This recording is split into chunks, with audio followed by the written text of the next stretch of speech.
হ্যাঁ, দেখো, পিএইচ এর গুরুত্ব অনেক জায়গায় আছে। যেমন আমাদের শরীরে কিন্তু HCl আছে। HCl অনেক পাওয়ারফুল একটা অ্যাসিড, অনেক পাওয়ারফুল। তোমরা যখন এইচএসসি উঠবা তখন দেখবা যে HCl, তোমার HCl এত বেশি পাওয়ারফুল যে তুমি যদি একটা এই গরুর চর্বি নিছো, এটার মধ্যে একটু HCl ঢাল দিছো, পুরো চর্বি গলায় ফেলবে। কিন্তু আমাদের শরীর কেন গলায় না? আমাদের শরীরের মধ্যে বা আমাদের পেটে একটা মোটা লেয়ার থাকে। এটার কারণে আমাদের পেট নিজেকে নিজে হজম করতে পারে না। এটা অনেক সুন্দর একটা কনসেপ্ট, যেটা এইচএসসি তে পড়বা। আমি এসে যাচ্ছি না, জাস্ট বেসিক বললাম আর কি। আমাদের শরীরে অ্যাসিড থাকে। তারপর অ্যান্টাসিড প্লাস ওষুধের নাম শুনছো? এটা কেন খায়? অ্যাসিডিটি বাড়ে গেলে, মানে গ্যাস্ট্রিক বাড়ে গেলে, বা যখন অ্যাসিডিটি বাড়ে, ইয়াতে অ্যান্টাসিড প্লাসই কেন খাওয়া হয়? কারণ এটা ক্ষারীয়। এই যে ক্ষার বিক্রিয়া করে কি উৎপন্ন করে? লবণ আর পানি, যেটা আমাদের শরীরে ডিজলভ হয়ে যায়। আচ্ছা, আমি লাস্ট ক্লাসে একটা কোশ্চেন জিজ্ঞেস করছি, প্রশমন তাপ কত? 3-4। এইটা প্রত্যেকবার কোনো না কোনো বোর্ডে আসবে, এই জন্য এটা আমি প্রত্যেক ক্লাসে জিজ্ঞেস করি, এই রিলেটেড জিনিসপত্র। আচ্ছা, আর একটা ইউজ হচ্ছে তোমার কৃষিক্ষেত্রে। কৃষিক্ষেত্রে কেমনে পিএইচ এর গুরুত্ব? নর্মালি ক্ষেতের মাটিতে, যে মাটিতে চাষ করা হবে, ওইটার পিএইচ 6 থেকে 8 পর্যন্ত হলে বেটার। এর বেশি বা কম হলে ফসলের যে উৎপাদন, এটার মধ্যে হ্যাম্পার করবে। ঠিক আছে? সাপোজ তোমার পিএইচ বেড়ে গেছে, মানে একটু অ্যাসিডিক হয়ে গেছে, এটাকে ব্যালেন্স করতে হবে না? ব্যালেন্স করার জন্য সবচেয়ে বেস্ট ওয়ে কি জানো? চুন দেওয়া। পুকুরের চুন দিয়ে দেখছো এই গ্রামের বাড়িতে? পুকুরের চুন ইউজ করতে দেখো না কখনো? কি বল, গ্রামের বাড়িতে যদি না দেখো তাহলে আমরা শহরে গুলো করতে দেখবো। যদি আমি জানি যে ইউজ করে, আমার নাম বাসায় পুকুর আছে তো, বাট আমি কখনো দেখি না ইউজ করতে। যখন অ্যাসিড বাড়ে তখন হচ্ছে চুনের পানি ইউজ করে। এটা একটা খার না? তাইলে এই খারটা দেওয়া হয় যাতে এই অ্যাসিডটাকে ব্যালেন্স করে ফেলে। হুম, করলে ওই যে পিএইচ মেনটেন থাকবে। হুম, আমাদের রক্তের পিএইচ কত? আমাদের রক্তের পিএইচ 7.35 থেকে 7.45। আমাদের শরীরের জন্য পিএইচ এত বেশি ম্যান্ডেটরি। এটা যদি 0.5 19-20 হয়, তুমি স্ট্যান্ডার্ড। আমাদের শরীরের রক্তের পিএইচ যদি চেঞ্জ হয় 0.5 না, মানে এখানে যদি স্লাইটলি চেঞ্জ হয়, নর্মালি তো এখান থেকে এখানে 0.05 চেঞ্জ আছে। সাপোজ এটা 8 হয়ে গেছে বা 6 হয়ে গেছে, তখন তোমাকে বাঁচাইতে পারবে এমন চান্স খুবই কম। পিএইচ বাড়ে অনেকগুলো থাকে। আমাদের শরীরে নিয়ারলি 26টা মৌলিক পদার্থ থাকে। এগুলার একটা ডেফিসিয়েন্সি, যেমন কিছু কিছু ভারী ধাতু আছে না, ক্যাডমিয়াম, ক্রোমিয়াম, এগুলো আমাদের শরীরে ঢুকা যায়, এগুলো আমাদের ক্ষতিকর না? এগুলা ক্ষতিকর কেন? এগুলো আমাদের রক্তের সাথে মিশে এদের পিএইচ বাড়ায় বা কমায় ফেলে। ঠিক আছে? এই জন্য হচ্ছে ক্যাডমিয়াম টাইপের ধাতুগুলা যাতে ভারী ধাতু বলা হয় আর কি, এগুলো যাতে শরীরের মধ্যে না যায়, এই জন্য হচ্ছে অনেক হেভি জিনিসপত্র বা ইন্ডাস্ট্রিয়াল এরিয়াতে খাওয়া দাওয়া অনেকে মানা করে আর কি। আর টার্নারি চিনো? টার্নারি মানে হচ্ছে যেখানে চামড়ার শিল্প আর কি, কাইন্ড অফ চামড়া শিল্প। এই টাইপের জায়গাগুলো অনেক রিস্কি মানুষের শরীরের জন্য, কারণ ওগুলাতে ইয়াতে যে প্রসেসে চামড়াটা ক্লিন করে, ওখানে অনেক ভারী ভারী ধাতু ইউজ করা হয়। আচ্ছা, এরপর দেখি কি কি আছে। হ্যাঁ, এখানে যেটা বলছে, যদি তোমার মাটির পিএইচ 3 বা 10, 3 নিচে অথবা 10-এর উপরে যদি চলে যায়, তখন হচ্ছে অণুজীব গুলাকে মেরে ফেলে। এই জন্য পিএইচ মেনটেন করা জরুরি। যদি তুমি সব কৃষকের তো একটা এস্টিমেশন থাকে যে আমি এই জমির জন্য ধরো 1 টন চাল পাচ্ছি, সবার একটা ইয়ে আছে না? এটা হয়তো একটু ভ্যারি করতে পারে, বাট অত বেশি লেভেলে ভ্যারি করবে না। যদি ভ্যারি করে তাহলে কোনো না কোনো ঝামেলা আছে, কারণ যে 20 বছর ধরে ক্ষেত কাজ করতেছে এ ভুল করবে এর চান্স খুবই কম।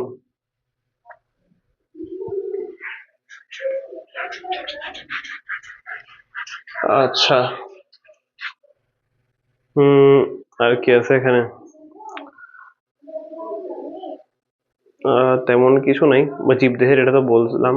আর হ্যাঁ, আর হচ্ছে কসমেটিকের জিনিসপত্রের ক্ষেত্রে, কসমেটিক মানে এমন না শুধু মেয়েদের ক্ষেত্রে, ছেলেরাও অনেক কিছু ইউজ করে। ফেস ওয়াশ, তারপরে হচ্ছে তোমার কোন ধরনের ক্রিম, অনেকগুলাতে দেখবা তুমি ক্রিম মুখে দিছো, তোমার মুখ লাল হয়ে যাচ্ছে অথবা র্যাশ উঠতেছে তোমার গায়ে। এগুলো কেন হয়? যখন মানুষের স্কিনের পিএইচ কত? 5.5 মনে হয়। দাঁড়াও একটু দেখি। 5.5, 4.8 থেকে 5.5। সো নর্মাল তোমার প্রত্যেকটা সাবান বলো বা যে কোনো ইয়াতে কসমেটিক্যাল জিনিসপত্র বলো, সেটা ছেলে হোক আর মেয়ে হোক, যদিও এদের মধ্যে একটু ডিফারেন্স থাকে দুজনের স্কিনের মধ্যে, বাট একটা জেনারেল যদি ধরে নিই, এগুলার বাইরে কখনো যাইতে পারবে না। যদি বেশি হয়ে যায় এটাও ক্ষতি করবে, যদি কম হয়ে যায় এটাও ক্ষতি করবে। মেয়েরা এগুলো খুব ভালো বলতে পারে, কারণ এদের সবকিছু দেওয়ার অভ্যেস থাকে, এরা এক্সপেরিমেন্ট করছে। বেশিরভাগ মেয়েদের কোনো না কোনো সময় ইয়াতে স্কিনে র্যাশ উঠছে কোনো না কোনো ক্রিম দেওয়ার কারণে। আর বোন আছে আমি বলতে পারি, কারণ তোমরা তো দুই ভাই, তো ভাই থাকলে জিনিসপত্র নিয়ে এত বলতে পারো না। ভাই বোন থাকলে সবই দিতা। আচ্ছা, প্রশমন বিক্রিয়া, এটা আলাদা করে বোঝানোর দরকার আছে? প্রশমন বিক্রিয়া হচ্ছে এসিড আর ক্ষার বিক্রিয়া করে কি করবে? লবণ আর পানি। সাপোজ একটা এসিড, কমন যেটা ধরে নি H2SO4, আর একটা বেস কি ধরবো, অ্যালুমিনিয়াম হাইড্রোক্সাইড ধরি, ঠিক আছে? এটা কি করবে? এটার প্লাস এটা মাইনাস, এটার প্লাস এটার মাইনাস, একটা মাইনাস আর একটা প্লাস কে আকর্ষণ করবে, তাহলে H2 উৎপন্ন করবে। সমতা করা লাগবে না তোমার, যেগুলা যে ম্যাথ ক্যালকুলেশন নাই, ম্যাথমেটিক্যাল ক্যালকুলেশন নাই, এই ম্যাথে সমতা, এই বিক্রিয়ায় সমতা করার কোনো দরকার নেই, যদিও করা যায় বাট দরকার নেই আর কি। অ্যালুমিনিয়াম সালফেটকে আকর্ষণ করবে, Al SO4। সালফেটের যোজনী কত? 2, এটা অ্যালুমিনিয়ামের কাছে বসবে। অ্যালুমিনিয়ামের যোজনী কত? 3, এটা সালফেটের কাছে বসবে। এটা কি? লবণ, ঠিক আছে? তোমার এমন না যে শুধুমাত্র হ্যালাইডের সাথে বিক্রিয়া করলেই লবণ হয়। সালফেট, ধাতব সালফেট লবণ, এগুলো লিখে দিয়েছিলাম না তোমাদের ক্লাস ক্লাসে? ধাতব সালফেট, ধাতব নাইট্রেট, ধাতব হ্যালাইড, এগুলো সবগুলোই লবণ।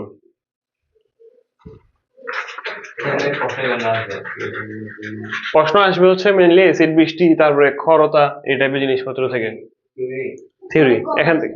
এগুলা এই চ্যাপ্টার খুব একটা ইম্পর্টেন্ট না, তুমি যদি স্কিপও করো তোমার তেমন একটা যায় আসবে না, বাট দরকার কি, টাইম আছে অনেক। এই পানির ক্ষরতা আর অ্যাসিড বৃষ্টি। আচ্ছা, অ্যাসিড বৃষ্টির ক্ষেত্রে আসি।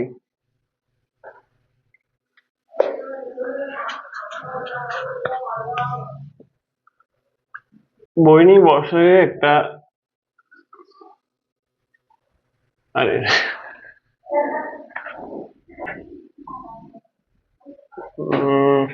দেখা নাই, এটা একেবারে নেই, এটা লেখাবো, এটা খাতায় তুলো এই টপিকটা। হুম হুম, এখানে সবই থিওরি, এখানে ম্যাথ নাই তো তোমার। আহ, যে থিওরি বলতে থিওরি দুই টাইপের হয় কেমিস্ট্রিতে, একটা হচ্ছে বিক্রিয়া দেওয়া, আর একটা হচ্ছে ডিরেক্ট মুখস্থ বিদ্যা। বিক্রিয়াটা সহজ, আর বিক্রিয়াগুলা থিওরি হইলেও বিক্রিয়াতে ফুল মার্ক পাওয়া। হুম এখানে সবই বিক্রিয়া। আচ্ছা, এসিড বৃষ্টি বিক্রিয়া সবই দেখাতে হবে এখানে, ক্ষরতার ক্ষেত্রে বিক্রিয়া দেখাতে হবে। বইয়ের গুলাই আমি যেগুলো দেখাচ্ছি ওগুলা দেখালেই না। আচ্ছা, এসিড বৃষ্টি জিনিসটা কি? হুম এসিড বৃষ্টি মেইনলি এমন না যে তোমার বৃষ্টির সাথে এসিড পড়তেছে, আমাদের এই কি বলে পলিউশনের কারণে বায়ুতে কার্বন ডাই অক্সাইড, সালফেট, তারপরে হচ্ছে তোমার আহ নাইট্রোজেন ডাইঅক্সাইড, এগুলো অনেক বেশি না? এগুলো বাতাসের মধ্যে অনেক বেশি থাকে, যেহেতু এগুলো ক্ষতিকারক জিনিসপত্র। কার্বন ডাইঅক্সাইড কি করে, সবগুলাকে একটা কন্টেনারের মতো কাজ করে, যে কোনো বাতাসকে বাইরে যেতে দেয় না। এই জন্য হচ্ছে মানে গ্লোবাল ওয়ার্মিং এর যে জিনিসটা আছে, ওটা মেনলি তো কার্বন ডাইঅক্সাইডের কারণে হয়। তো কার্বন ডাইঅক্সাইড কি করে, এ একটা কন্টেনারের মতো কাজ করে, যেটা বাতাস ধরে রাখে, পৃথিবী থেকে বেরোতে দেয় না। এই জন্য হচ্ছে রাত্রের বেলা গরম লাগে। নর্মালি রাতের বেলা গরম লাগার কোনো চান্স নাই, বাট তাও লাগে। রিজন হচ্ছে global warming. And global warming এর জন্য মেইন দায়ী হচ্ছে কার্বন এরিজন বা এমিশন। হ্যাঁ, এই তিনটা।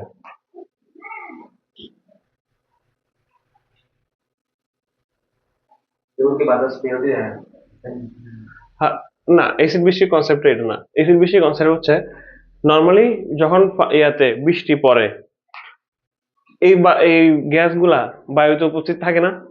বায়ুতে যখন উপস্থিত থাকে, এরা বায়ুর মানে বৃষ্টির সাথে বিক্রিয়া করে কার্বনিক অ্যাসিড, এটা কার্বনিক অ্যাসিড, তাহলে অ্যাসিড উৎপন্ন করতেছে। এইগুলাই হচ্ছে অ্যাসিড বৃষ্টি। যদিও কার্বনিক অ্যাসিড কিন্তু আমরা খাই, আমি খাই না, তোমরা খাও। সফট ড্রিঙ্ক, আমি সফট ড্রিঙ্ক খাই না। তো বাংলাদেশের বা পৃথিবীর বেশিরভাগ মানুষ সফট ড্রিঙ্ক খায়, এই সফট ড্রিঙ্ক এর মধ্যে থাকে। এটা তুমি বাসায় বানাতে পারবা। ড্রাই আইসের নাম শুনছো? না, ড্রাই আইস হচ্ছে কার্বন ডাই অক্সাইডের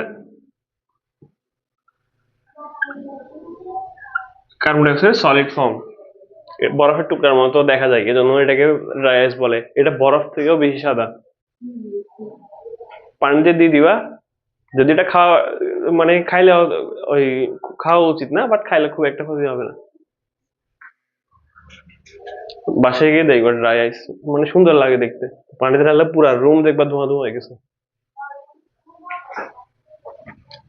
সো একটা হচ্ছে কার্বনের সাথে বিক্রিয়া করে কার্বনিক অ্যাসিড উৎপন্ন করছে, এটা কি একটা অ্যাসিড। ঠিক সেম ভাবে এটা যখন সালফেট, এটার সাথে অথবা এটা তো থাকে না, বায়ুতে উপস্থিত থাকে, সালফার ট্রাই অক্সাইডের সাথে বিক্রিয়া করে, তখন সালফিউরিক অ্যাসিড উৎপন্ন করে। সেম ভাবে যখন এটা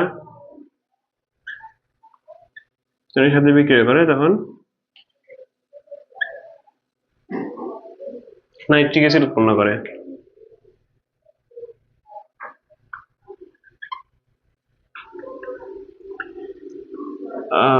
এটা কার্বনিক অ্যাসিড, আর এটা তো মোটামুটি সবাই জানো, আমি নামও লিখে দিছি।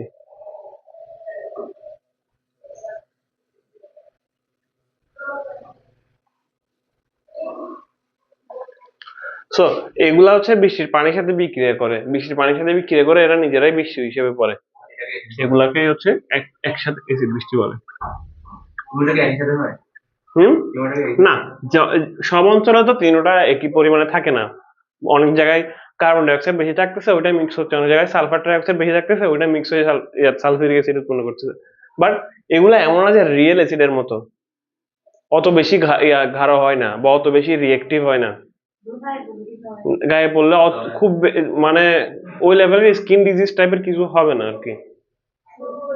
কিছু না কিছু তো হওয়ার কথা, বাট অ্যাসিড বৃষ্টির কারণে কিছু হয়েছে, ওইটা নিয়ে আসলে আমার কোনো নলেজ নেই, ঘাটাঘাটি করি নাই কখনো। আচ্ছা, বৃষ্টির পানির পিএইচ নর্মালি হয় 5.6। এগুলার কারণে অনেক সময় বেড়েও যায়, কমেও যায়। বৃষ্টির পানির পিএইচ 5.6, এটা লিখে রাখো। আমি এই বইয়ে না থাকতে পারে, বাট লাগবে এটা। লিখছো? লাস্ট ক্লাসে মনে লিখেছিলাম। আচ্ছা, আচ্ছা, এগুলো যখন মিক্স হয়, তখন বৃষ্টির পানির পিএইচ 4 অথবা এর থেকেও কমে যায়। এসিডের ক্ষেত্রে পিএইচ যত কম তত পাওয়ারফুল। পিএইচ 4 অথবা 4 থেকে কমে যাবে, হ্যাঁ, তখন এটাকে বলা হবে অ্যাসিড বৃষ্টি। অ্যাসিডকে আমি বাংলায় লিখতেছি না, হাতে চলে আসতেছে, কিছু করার নেই।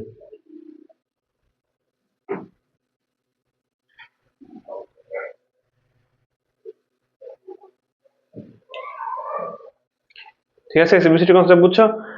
এইগুলা গুছাই লিখে দিতে পারলেই হবে।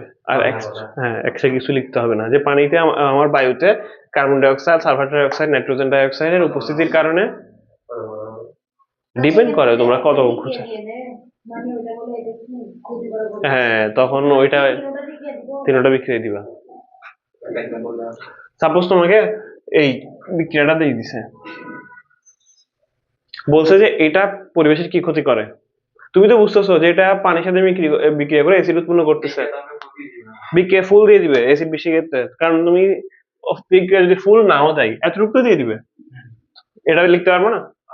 তাহলে তোমাকে যদি বলে এটা পরিবেশের কি ধরনের ক্ষতি করে, অ্যাসিড বেশি, তখন বিক্রিয়া তিনটা লিখবা, এক্সপ্লেন করবা কেন হচ্ছে, তারপরে হচ্ছে বইয়ে লেখা আছে যে অ্যাসিড বৃষ্টির কারণে কি কি হয়, পিএইচ কমে যায়, ইয়াতে পানির পিএইচ 4 থেকে কমে যায়, তখন পানিটা অ্যাসিডিক হয়ে যায়, এটাকে অ্যাসিড বৃষ্টি বলে। এটা বের একটু তারপরে যদি আর একটু পর অ্যাসিড বৃষ্টির কারণে কি কি হয় এটাও থাকবে, এই কয়েকটা পয়েন্ট লিখে দিতে পারলেই হবে।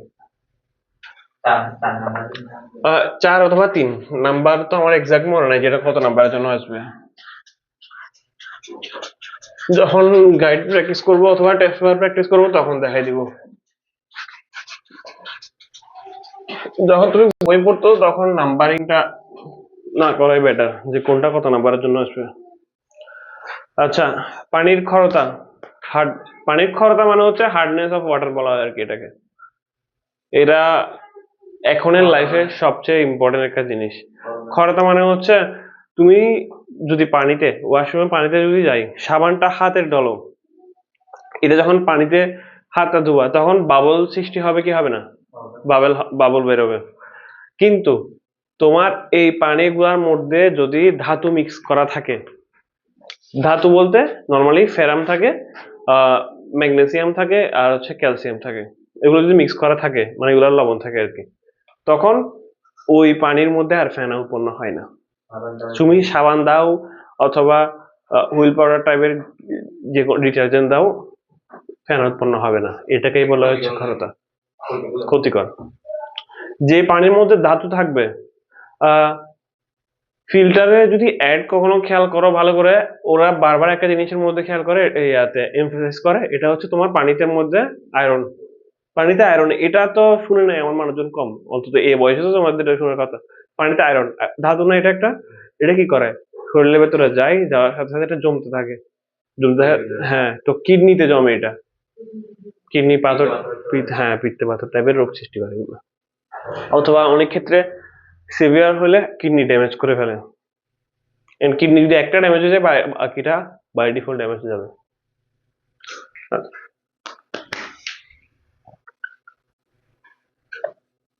পানির ক্ষরতা,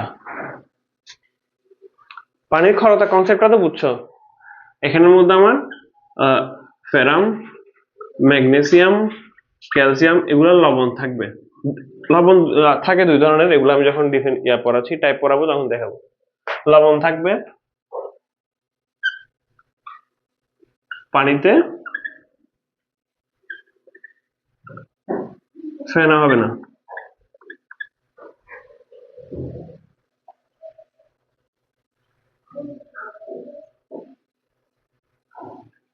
ঠিক আছে,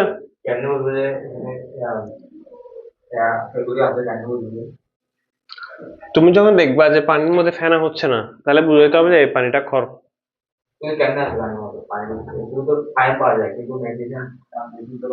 পাওয়া যায় কম আর বেশি। তোমার প্রত্যেকটা পানির মধ্যে মিনারেলস থাকে। তুমি যে বোতলে যে দাম নর্মালি আমরা যেগুলো কিনি ওগুলো তো অনেক কম, যে দামি দামি বোতলগুলো আছে ওগুলোতে বাই ডিফল্ট বাইরে থেকে মিনারেল মিক্স করা হয়। ইভেন কি শুধু বোতলেও না, তুমি যখন ওয়াটার পিউরিফায়ার ইউজ করো, ওয়াটার পিউরিফায়ারেও বাই ডিফল্ট মিক্স করা হয় মিনারেলস, ফেনা হবে না। তো খড়টা 2 ধরনের, ডিপেন্ড করে হচ্ছে তোমার কোন ধাতুর খড় এটার উপর। স্থায়ী খড়ের মধ্যে সালফেট থাকে না, ধরো একটু চেক করতে হবে। খড় 2 প্রকার, তোমার এগুলোর লবণ থাকবে, লবণগুলো কি কি আগে এটা লিখে ফেলি।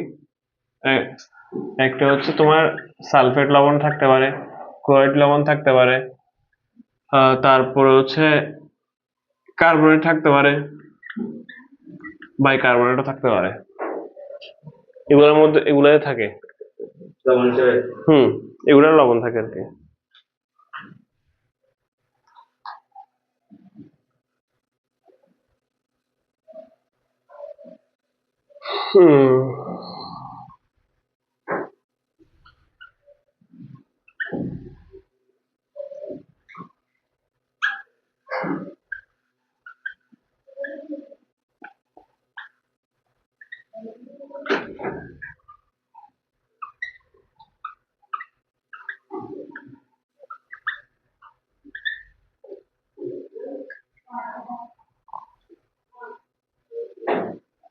লেখা হয়েছে? একটা হচ্ছে স্থায়ী ক্ষারতা, একটা হচ্ছে অস্থায়ী ক্ষারতা। স্থায়ী ক্ষারতা বলতে তোমার এখানে ফেরাম, ম্যাগনেসিয়াম, ক্যালসিয়ামের সালফেট এবং ক্লোরাইড লবণ থাকবে, তখন এটা স্থায়ী ক্ষারতা। যদি অস্থায়ী ক্ষারতা হয়, এটা হচ্ছে বাইকার্বনেট, এটা হচ্ছে বাইকার্বনেট লবণ থাকবে।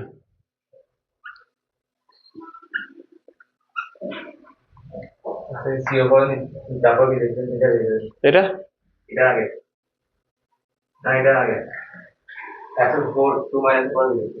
এবং এবং এন্ড লিখছি আর কি।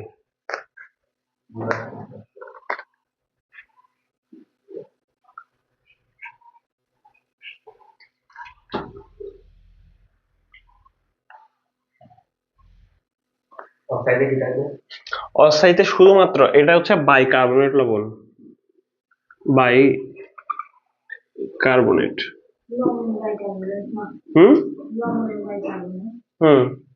মানে তিনটা ধাতু থাকবে, তিনটা ধাতুর বাইকার্বনেট গুলা প্রত্যেকটা তো লবণই হবে, যেহেতু বাইকার্বনেট লবণ হয়। ক্যালসিয়াম ধাতু সেম, ধাতুর মধ্যে কোনো পার্থক্য নেই, লবণের উপর ডিপেন্ড করে হচ্ছে স্থায়ী আর অস্থায়ী ক্ষারতা ডিফাইন হয়।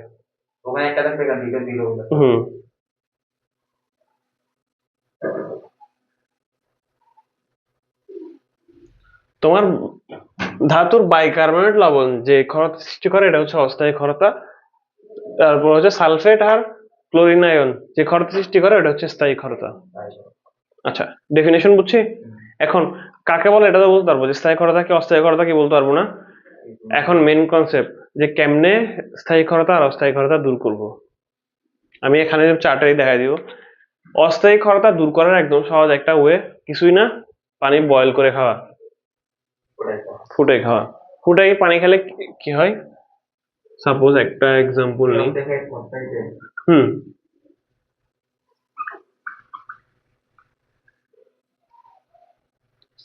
অস্থায়ী ক্ষারতার মধ্যে অস্থায়ী ক্ষারতা দূর করার একটাই ওয়ে বা সবচেয়ে সহজ ওয়ে, এটা হচ্ছে পানি ফুটাই খাওয়া।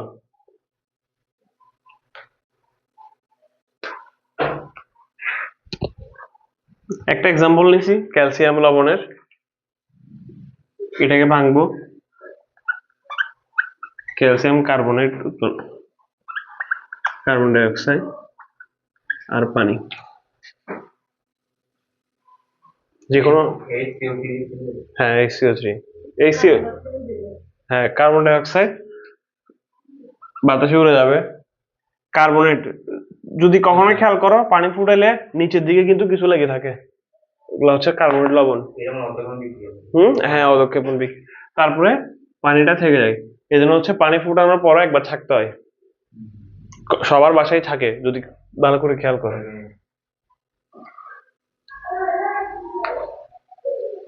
তাহলে এটা হচ্ছে দূরকরণের উপায়, আমি একসাথে লিখে দিচ্ছি আলাদা আলাদা পয়েন্ট না নিয়ে, যাতে তোমাদের বুঝতে সুবিধা হয়। বাতাসে উড়ে যাবে, কারণ এগুলো একমুখী বিক্রিয়া না। আর পৃথিবীতে ক্লোজ লুপ বিক্রিয়া করাটা তুমি যদি না বানাও তাহলে টাফ, কারণ ইয়াতে কার্বন যে বিক্রিয়া উৎপন্ন হবে বা যে কোনো গ্যাস উৎপন্ন হবে ওটা স্বাভাবিকভাবে বাতাসে উড়ে যাবে। তারপরে স্থায়ী ক্ষারতা, স্থায়ী ক্ষারতা পানিকে তাপ দিলে যায় না, তোমার হুম বুঝি নাই। হ্যাঁ, স্থায়ী ক্ষারতা সাপোজ ক্যালসিয়াম দিয়ে করছি, এখানেও ক্যালসিয়াম দিয়ে করি।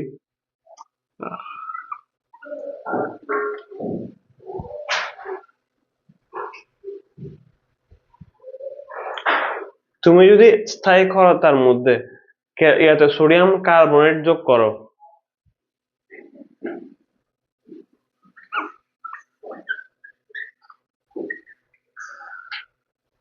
তখন এটা কি উৎপন্ন করবে? ক্যালসিয়াম কার্বনেট প্লাস NaCl, লবণ উৎপন্ন করবে না, তখন এটা তোমার ক্ষারতা শেষ করে দিবে। ফুটানো ছাড়া নর্মালি স্থায়ী ক্ষারতা পানি খাওয়ার যোগ্য হয় না, এগুলো হচ্ছে ব্যবহারের জন্য ইউজ করা হয়। কোন কাজে? তুমি গোসল করতেছো বা ইয়াতে হাত পা ধুচ্ছো, এই টাইপের এগুলো কি এমন না যে তোমার স্থায়ী ইয়াতে খড় পানি শরীরের কোনো ক্ষতি করে ইউজ করলে, খাইলে ক্ষতি করে, নর্মালি ইউজ করলে না, কারণ এটা তোমার শরীরে ঢুকতেছে না। আমি জাস্ট ক্যালসিয়াম উদাহরণ দিছি, তোমরা চাইলে বাকি দুইটা ধাতু দিয়েও দিতে পারবা, কোনো সমস্যা নেই, জাস্ট নাম চেঞ্জ হবে, এরপর আর কিছুই না।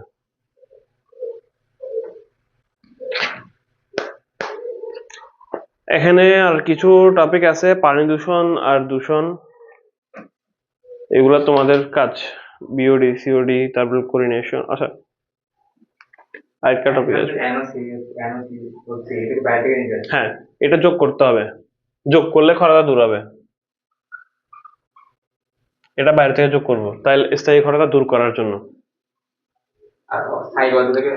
আর অস্থায়ী ক্ষারতার মধ্যে জাস্ট তাপ দিব, এই চিহ্নটা মানে তো তাপ বোঝায়, আশা করি জানো।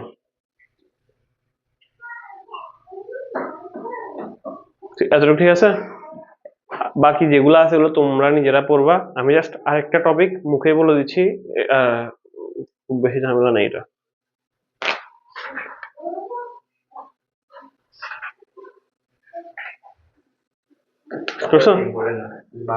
হ্যাঁ সবগুলো। আচ্ছা, এখন পানি বিশুদ্ধ করা, নর্মালি বিশুদ্ধ পানি আমাদের দরকার হয় কেন? মুছে দিব? বিশুদ্ধ পানি আমাদের দরকার হয় কেন? খাওয়ার জন্য। তো পানিতে যদি কোনো ধরনের ভেজাল থাকে, ওটা আমাদের শরীরে ক্ষতি করে না? কিডনি পাথর, পিত্তে পাথর, তারপরে হচ্ছে কিডনি ফেলিওর টাইপের অনেকগুলা, জন্ডিস, এই টাইপের অনেকগুলো রোগ সৃষ্টি করে। বেশিরভাগ রোগ কিন্তু পানি থেকেই হয়, বেশিরভাগ রোগ জন্ডিস টাইপের গুলা সব। তো আমার পানি বিশুদ্ধ করা দরকার আছে। পানি বিশুদ্ধ করার জন্য কিছু ওয়ে আছে, একটা ফুটানো,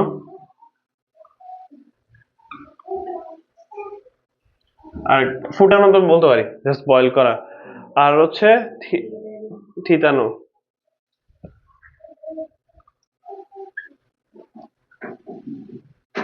তারপর হচ্ছে ছাঁকনি দিয়ে ইউজ করা।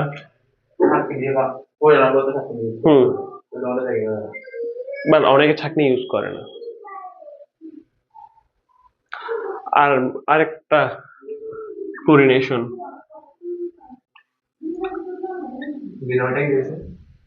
থিতানো।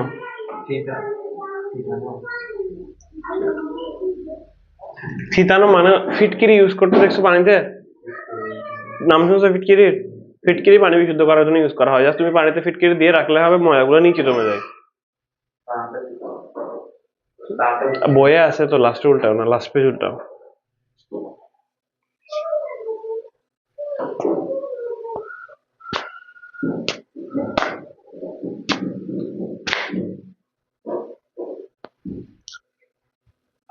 আর ক্লোরিনেশন, ক্লোরিনেশন করে হচ্ছে ব্লিচিং পাউডার ইউজ মিশাই পানিতে।